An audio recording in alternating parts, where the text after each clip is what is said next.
cut Title I grants to school districts. I mean, this is the one area where the federal government actually comes to the aid of the local school districts with special ed, IDEA monies that they need to actually make sure they can deliver those high-cost special needs programs to students. We are actually cutting them, $700 million from those two big formula programs we've got here. It's a 4% cut to Title I programming when our local districts need it the most. Head Start, a proven performance-based program to get our kids off to a great start and a great education so they don't need the remediation that we have to do later on in college and high school. They're cutting Head Start 20%. 200,000 children be kicked out of the Head Start program. I don't think that's the way you become a world leader. I don't think that's going to help our STEM programs do the research and innovation we need. Pell Grants, a commitment we've made to American students. I think it's really important.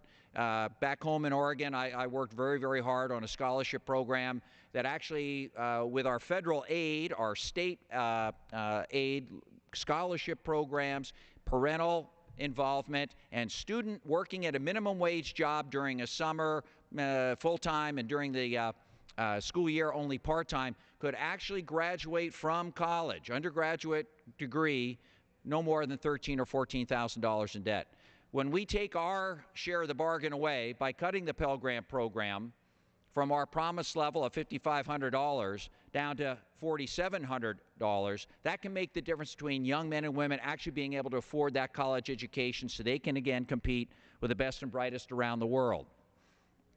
Job training. It's unbelievable to me that in H.R. 1, the Republican colleagues are cutting job training and employment services, more than $4 billion. $4 billion in cuts to job training programs. This is unconscionable, folks. This is exactly the time when we need to get these dislocated workers back into the workforce. The Trade Adjustment Act cuts are unconscionable. We need to make sure there's an opportunity for these folks to retrain, get back in the workforce, pay taxes, help get the economy back on track. Cutting these programs just doesn't make any sense. They're even cutting Social Security here, folks. They're even cutting Social Security. Pretty amazing.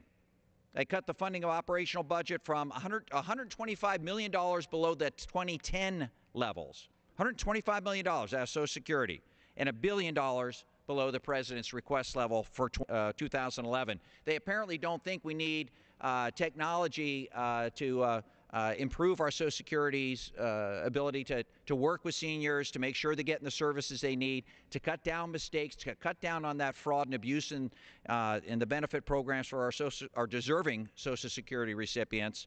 They don't care. They really don't care. It's pretty amazing the range and scope of these cuts. We've listened to Ben Bernanke in the Budget Committee say that the Republican plan would result in hundreds of thousands of jobs lost in this country.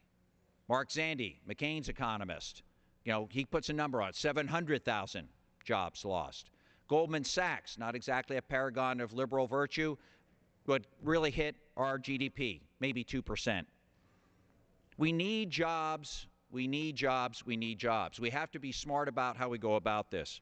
Right now, we need surgical cuts, not the meat axe approach that's being proposed by my colleagues across the aisle. I personally offered up a proposal during the debate, would have cut our costs, cut our budget by about $22 billion. Kind of a nice intermediate approach as I see it from where the Senate is and where our Republican colleagues started. It actually also looks at the defense budget. I'm a huge supporter of our warriors overseas and in this country that do great things, whether it's a local disaster, catastrophe, or a serious problem abroad. But we've got to look at the contracting. We've got to look at the weapons procurement programs. I mean, Secretary Gates himself has been very, very clear that there's lots of room, lots and lots of room for improvement there.